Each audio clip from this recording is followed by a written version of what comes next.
Eh, tentunya ada peristiwa traumatik itu yang pasti ya, Ki. Hmm. Tetapi peristiwa traumatik ini kalau cepat ditangani, ya, itu bisa nggak berlanjut gitu. Ya, tapi kan masalahnya em, untuk penanganan peristiwa traumatis ini kan harus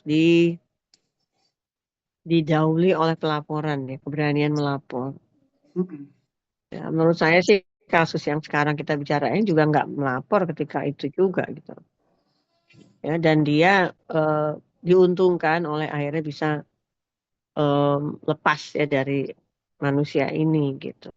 Hmm. Ya, tapi sebelum akhirnya bisa lepas kan udah terjerat ya, Hmm. dan kerugian apa yang dialami ya kita nggak tahu secara pasti gitu ya Ki. Hmm. Tapi pastinya eksploitasi fisik itu pastinya terjadi gitu Hmm. Diduga ya. kuat. Tapi yang paling parah kan eksploitasi psikologis ya, bahkan mungkin ekonomi juga ya. Mungkin Iya, kita nggak tahu gitu. diduga kuat semuanya, Bun. Oh gitu. Iya.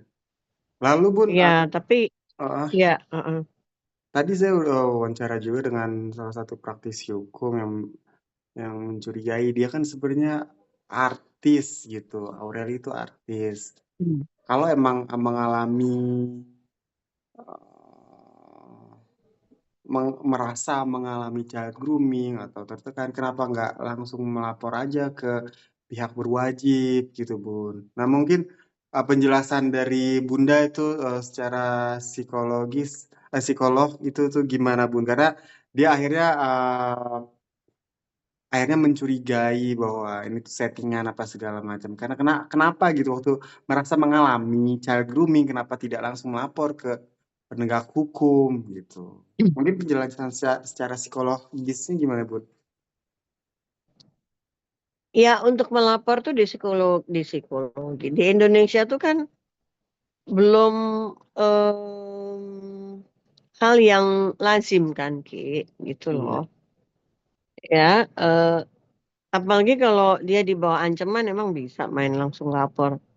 Enggak lah, ya kan nggak mungkin. Nah, tapi biasanya tuh saya sih berharap pada kepekaan ya, kepekaan orang tua untuk melihat ada yang berubah nggak nih pada si anak gitu ya kan. Oke.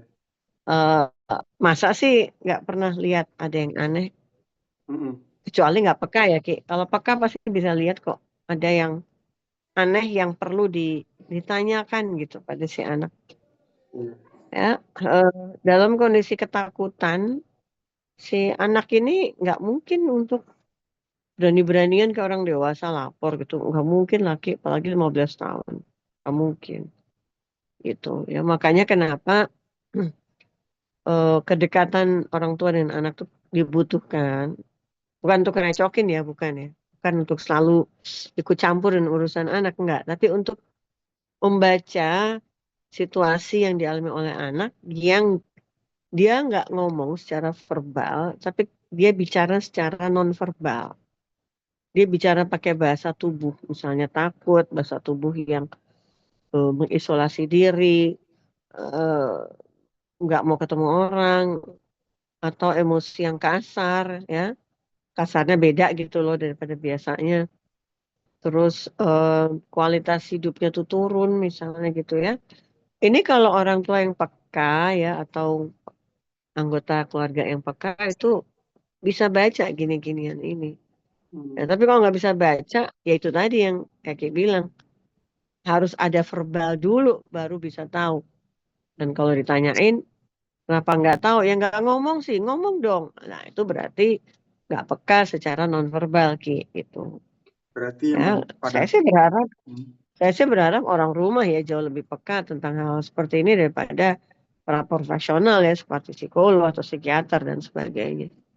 Gitu. Berarti bisa dikatakan kondisi psikologisnya Aureli ketika peristiwa nggak tidak sangat tidak enak itu terjadi, dia tuh ibaratkan yang nggak bisa mengungkapkan gitu ya Bun ya. Jadi tidak bisa melaporkan ke pihak berwajib ya Bun ya, kaku gitu Bun, atau Ya bisa jadi kan diancam juga, katanya kan diancam tadi ditulisnya, iya, ya ada kan? ancamannya, Ya udah kalau diancam ya siapa yang berani, Ki?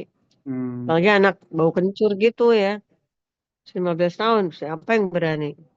Makanya kenapa kepekaan orang dewasa yang ada di sekitar si anak itu yang dituntut harus ada gitu. mmm, Peka aja, peka terhadap ada yang lain nih, ada yang aneh nih. Kecuali memang nggak deket gitu ya, mhm, nggak deket atau gampangin situasi atau saking memujanya anak sehingga udah dia lagi mau ngapa-ngapain biar aja gitu. mhm, Sementara biar aja, tahu-tahu dia terperangkap gitu ya, dan orang rumahnya nggak tahu gitu. Sampai akhirnya mmm, ketika tahu baru kebakaran jenggot gitu ya, lapor ke KPAI. Iya nggak ada efek apa-apa itu kayak seperti itu karena eh, nggak dari awal dan apalagi kalau yang saya sebut komunikasi gitu ya yang intim antara orang tua anak. Wah ini mah masalah kualitas lebih sulit lagi gitu ya Ki.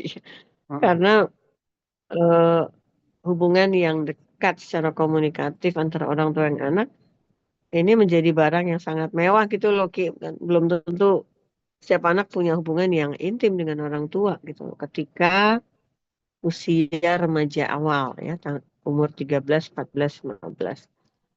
Nah, remaja yang beruntung, iya, yang hubungannya dekat Ki. Jadi mhm, apa-apa dia cerita gitu. Ini kan apa-apa nggak cerita kali ya. Kalau kita asumsikan seperti itu ya. Atau kalau ditanya nggak mau cerita, nutup diri gitu. Kan remaja kayak gitu ya. Kalau ditanya orang tua belum tentu mau jawab gitu. Nah, mhm, tapi kalau eh, remaja dan orang tua itu cukup dekat dan terbuka, pasti dia akan cerita. Nah, ketika mhm, cerita, orang tua bisa kasih masukan, kasih arahan, mhm, bahkan memproteksi. Udah, Nana, jangan lagi. Oh, kalau diajak dia bilang aja, nggak bisa, lagi pergi sama mama, lagi pergi sama papa, misalnya gitu ya. Jadi, kehadiran orang tua atau orang rumah ya di dalam hidup anak-anak usia belasan ini, itu juga memproteksi para predator untuk masuk Ki, ke dalam mhm, kehidupan si remaja ini gitu. oke, Tapi kalau kehadiran mereka tuh dibuat atau digambarkan nggak ada gitu ya, mhm. wah mereka bebas banget untuk keluar masuk dan melakukan segala macam hal termasuk child grooming ini gitu. Lalu untuk, kejadian kelam tersebut kan sebenarnya terjadi, kurun waktu 2009 hingga akhirnya tahun 2011 itu nikah, Hmm. lalu, 2013, dia memutuskan cerai gitu, memutuskan ya kabur dan akhirnya ya kurun waktu 2009 sampai 2013 berarti ya, dan dia di 2015 sudah main film lagi. Artinya tuh ada, gap untuk recovery dari tahun 2013 sampai 2015. Maksudnya Hmm. menurut, kalau secara psikologisnya itu merupakan recovery yang cukup bagus, cepat, atau seperti apa Bun penjelasannya Bun? Iya tahun sih cukup lama ya, tapi eh, akhirnya toh bisa berhasil ya kan. Mhm, Eh, dan bahkan sekarang bisa nulis buku ya kan. iya, Terus insya Allah dapat orang yang benar juga sekarang gitu ya. Eh, tapi ketika trauma itu mungkin suatu hari muncul lagi gitu ya. Bisa aja sih itu kayak membangkitkan kembali memori yang buruk ya ketika itu terjadi. Tapi saya sih berharapnya benar-benar selesai ya. mhm, Dengan menulis buku itu sebenarnya eh, itu yang disebut di psikologi katarsis Ki, ya. Jadi dari pengalaman buruk itu malah sekarang dia bisa berbagi, syukur-syukur jadi mentor misalnya gitu ya. Jadi bagi yang mengalami seperti itu bisa share ke beliau gitu ya. secara privat tentunya, nggak disebar ke umum, walaupun bukan psikolog gitu ya, tapi sesama korban gitu Mhm. ya, karena ada sebuah bonding ya menurut saya, bagi para korban apapun tuh kalau mereka bersatu gitu Mhm. ya, untuk menguatkan diri secara psikologis, tapi juga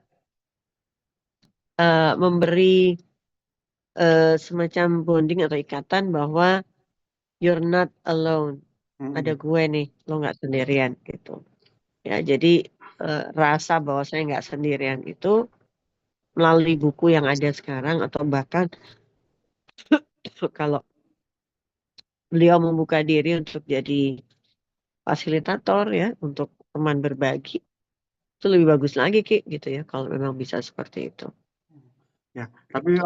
maksud aku sih sebenarnya bukan curiga tapi lebih ke penasaran gitu loh. Karena saya pun kalau ada peristiwa yang sangat kelam banget itu bisa bertahun-tahun recovery-nya. Cuman kalau sorry, bukan ngejudge, tapi kalau untuk di Aureli itu kayaknya cepat banget dari 2013, 2015 udah bisa itu lagi ya, udah bisa aktivitas lagi, syuting segala macam. Bun, apakah menurut psikolog Bun, Bunda sebagai psikolog gitu, apakah yang ditulis di buku tersebut bagian dari hiperbola sebuah buku, Bun? Karena ya bisa setelah 2 tahun itu bisa syuting lagi, bahkan bisa bangkit lagi sebangkit-bangkit mungkin, apalagi sampai menulis buku.